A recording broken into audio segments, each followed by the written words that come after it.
Quand un gamin sans abri cria « Ne mange pas !», personne ne s'attendait à ce qui allait se passer ensuite. Le parc café était un aimant pour l'élite de la ville, niché entre des rangées d'arbres bien entretenus et le bourdonnement d'une fontaine voisine. Il était midi, et le café bourdonnait de vie.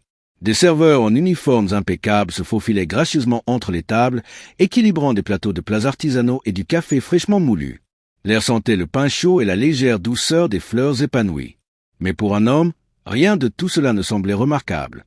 À une table de choix au centre était assis Bernard Green, un nom synonyme de pouvoir et de richesse. Il avait construit son empire à partir de zéro, en commençant par l'immobilier dans la vingtaine et en s'étendant à des entreprises dont peu de gens pouvaient rêver. À 72 ans, il se comportait avec la confiance de quelqu'un qui possédait non seulement son monde, mais peut-être les mondes de tous ceux qui l'entouraient. Son costume pointu et ses lunettes à monture devraient refléter une vie d'opulence, mais lorsqu'il jetait un coup d'œil au menu, ses mouvements étaient lents, presque hésitants. En face de lui, sat Marissa, sa femme beaucoup plus jeune, une femme qui semblait tout droit sortie d'une couverture de magazine. Ses cheveux noirs de jet encadraient un visage incroyablement poli, son rouge à lèvres rouge vif appliqué avec soin. Chaque centimètre de son élégance criait, mais son sourire n'atteignait pas tout à fait ses yeux. Elle faisait tournoyer distraitement un bracelet en diamant sur son poignet, son attention fixée non pas sur son mari mais sur son écran de téléphone à proximité.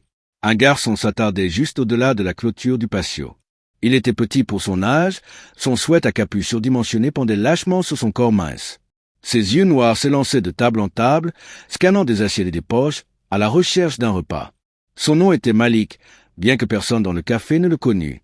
Son visage était familier dans cette rue, un gamin qui n'avait nulle part où aller, toujours à la périphérie des conversations et des bords de l'inquiétude.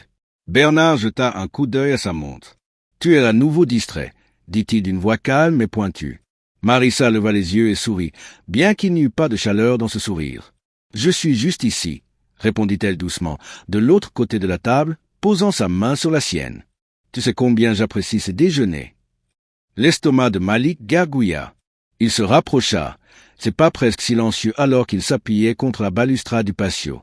Ses yeux se posèrent sur la table de Bernard. C'était le genre de repas qu'il n'avait pas vu de près depuis des mois. Un bol de soupe d'un blanc immaculé flanqué de pain frais et d'un verre d'eau pétillante. Mais quelque chose d'inhabituel se produisit lorsque Bernard ajusta ses lunettes et prit son téléphone. La main de Marissa se glissa dans son sac à main de créateur.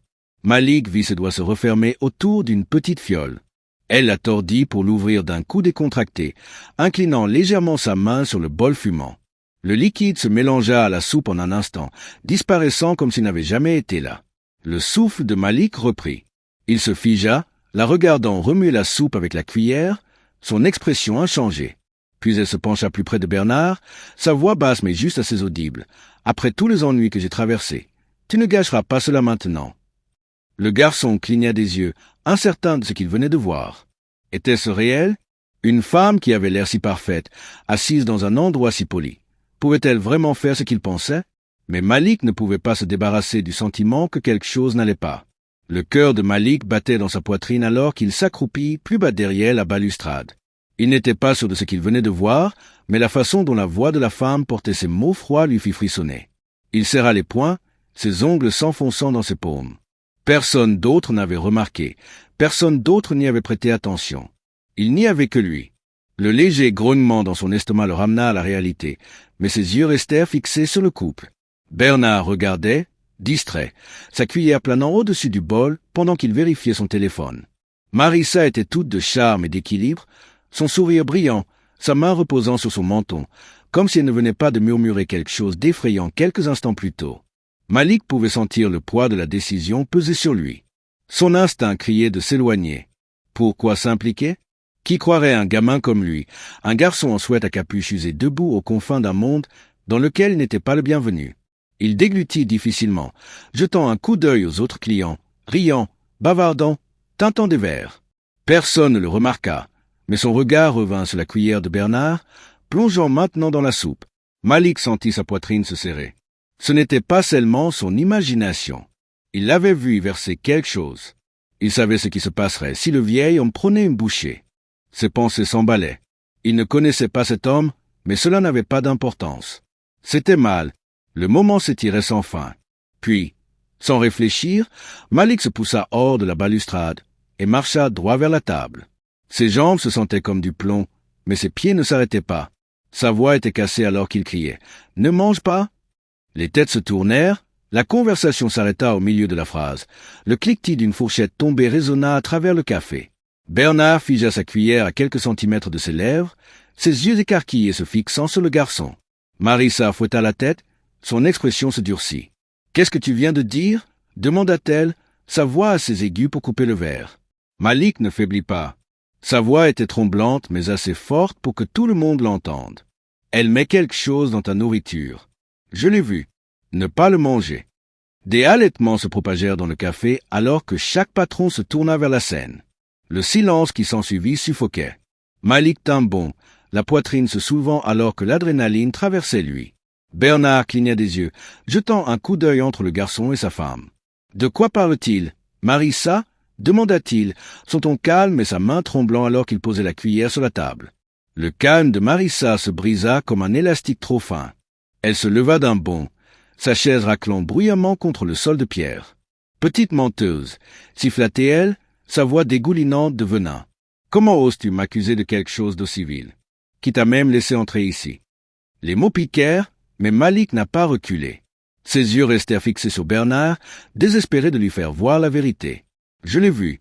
Elle a versé quelque chose dans ta soupe quand tu ne regardais pas, » dit-il, sa voix se stabilisant pendant qu'il parlait. « Tu peux le sentir si tu ne me crois pas. » Le visage de Bernard pâlit alors qu'il se tournait vers sa femme, les yeux plissés. « Marissa, qu'est-ce qui se passe ?» demanda-t-il d'une voix douce mais ferme. Elle se moqua, agitant une main dédaigneuse. Il essaie juste de causer des ennuis. « Regarde-le, il veut probablement juste de l'argent ou de la nourriture. » Cracha-t-elle les mots comme s'ils étaient eux-mêmes du poison, son regard se tournant vers Malik avec un dédain ouvert. Mais le garçon ne flancha pas. Il s'approcha de la table, les poings serrés. « Je ne mens pas, » dit-il fermement, sa voix se levant. « Elle ne veut pas que tu le saches, mais j'ai tout vu. » La main de Bernard s'attarda sur le bol, déchiré entre l'incrédulité et le doute qui s'insinuait dans son esprit. Mais quelque chose dans le ton du garçon le faisait hésiter. L'air autour de la table semblait s'épaissir. Le café autrefois animé était maintenant étrangement silencieux, tous les yeux rivés sur le drame qui se déroulait, leur repas oublié. Bernard se pencha légèrement en arrière dans son fauteuil, étudiant le garçon avec un regard scrutateur. Son visage portait les marques d'un homme habitué aux gens qui jouaient à des jeux avec lui, en essayant de profiter de sa richesse. Mais c'était différent.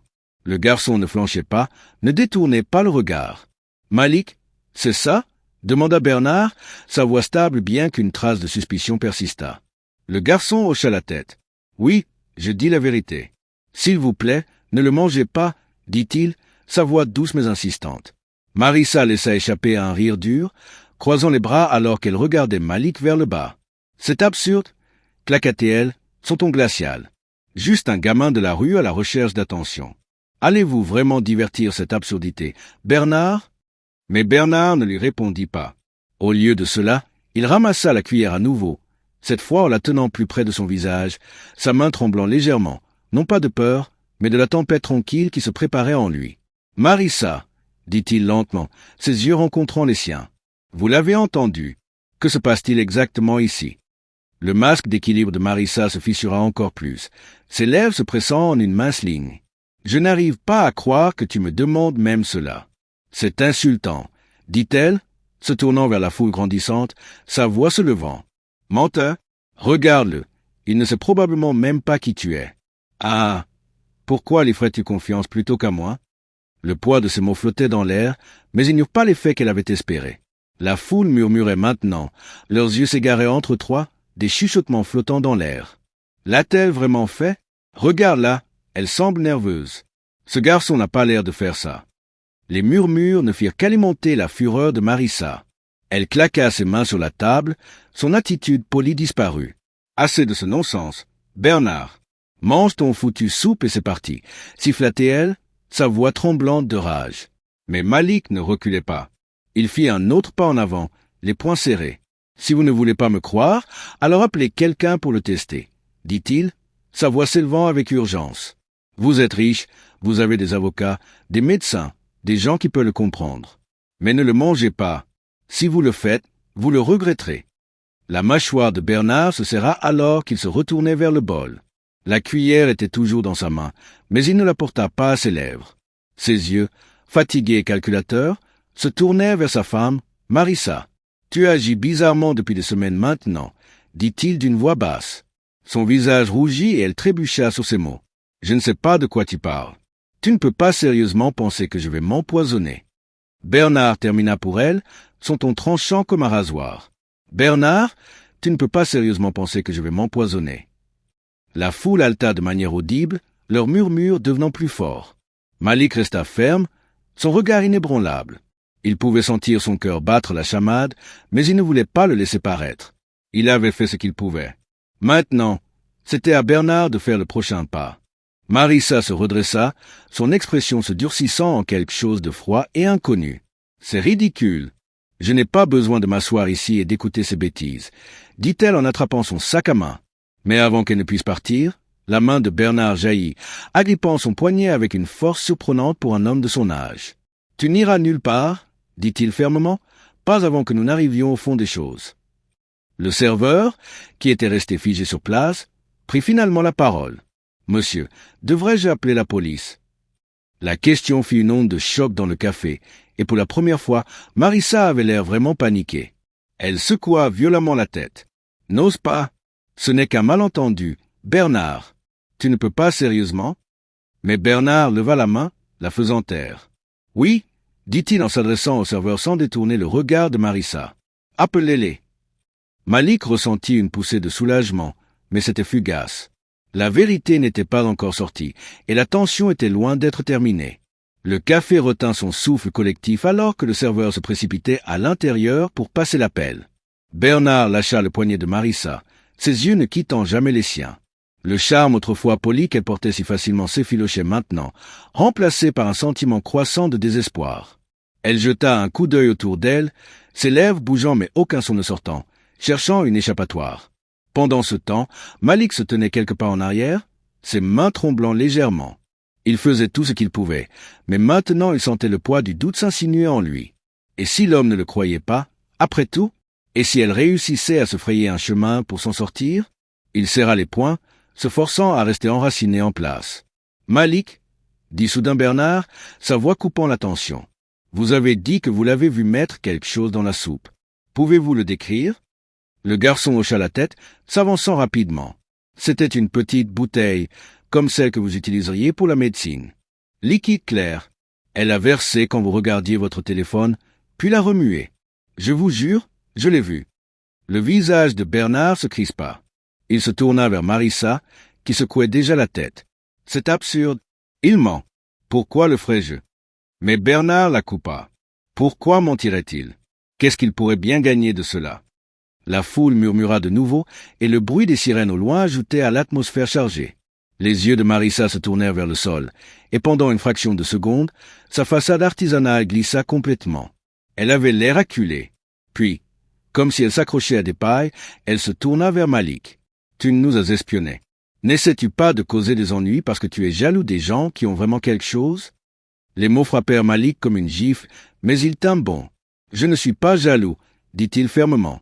« J'ai vu ce que j'ai vu, et je ne pouvais pas rester là et te laisser le blesser. » Les sirènes devinrent plus fortes, et bientôt 2 policiers entrèrent dans le café. La pièce sembla se rétrécir à mesure qu'ils s'approchaient de la table, les mains posées sur leur ceinture. « Que se passe-t-il ici » demanda l'un d'eux. « Sont-on neutres mais autoritaires ?»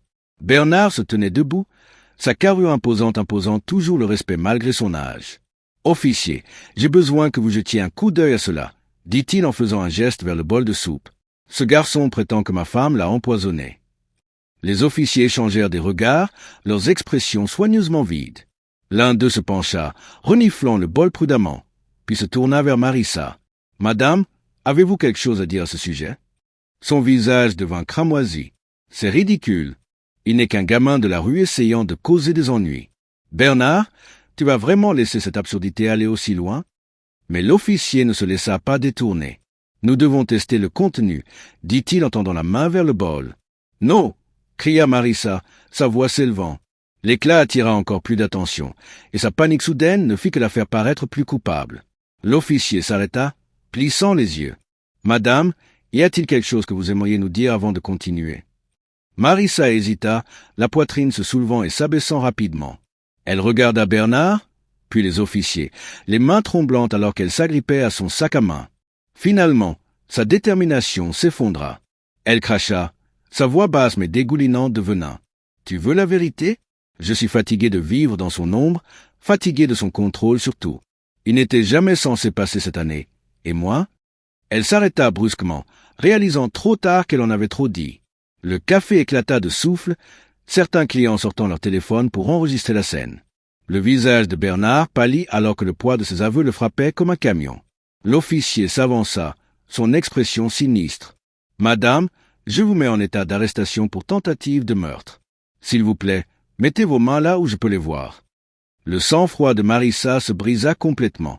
Elle cria, essayant de se libérer alors qu'il sécurisait ses mains derrière son dos. « Vous ne comprenez pas. Je méritais tout. Il avait tout. » cria-t-elle alors qu'il l'emmenait, sa voix résonnant dans le café. Bernard, stupéfait, s'enfonça dans son fauteuil.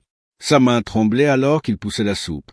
Il s'éloigna un instant sans rien dire, son visage étant un masque d'incrédulité et de trahison. Puis ses yeux trouvèrent Malik, qui se tenait debout, figé, incertain de ce qu'il devait faire ensuite. Mais alors que le regard de Bernard s'adoucissait, une lueur de gratitude remplaça la colère dans son expression. Malik n'avait pas seulement sauvé sa vie, il avait révélé une vérité que Bernard n'aurait jamais vue venir. Le café revint lentement à un faible bourdonnement de chuchotements et de murmures alors que les officiers escortaient Marissa. Ses protestations s'évanouissaient au loin. Les clients échangeaient des regards aux yeux écarquillés, toujours sous le choc après ce qu'ils venaient de voir.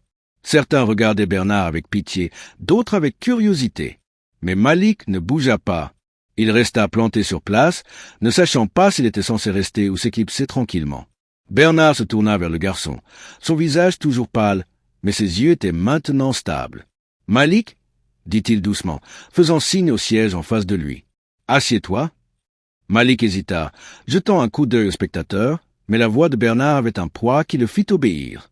Lentement, il s'enfonça dans la chaise, ses épaules crispées. « Tu m'as sauvé la vie » dit Bernard d'une voix basse mais ferme. « Je ne sais pas comment je pourrai jamais te rembourser. » Malik s'agita, les mains agrippant le bord de la table. « Je ne pouvais pas laisser cela se produire, » dit-il doucement. « Je ne pouvais pas simplement regarder et ne rien dire. » Bernard hocha la tête, son regard au loin pendant un moment, comme s'il rejouait toutes les preuves dans son esprit. « La plupart des gens l'auraient fait, » dit-il après une pause. Ils se seraient tournés dans l'autre sens, ils auraient fait semblant de ne pas voir. Mais tu ne l'as pas fait. Cela a pris du courage, mon garçon. Malik haussa les épaules, sa voix à peine au-dessus d'un murmure. Je suppose que je n'aime pas voir les gens se blesser. C'est tout.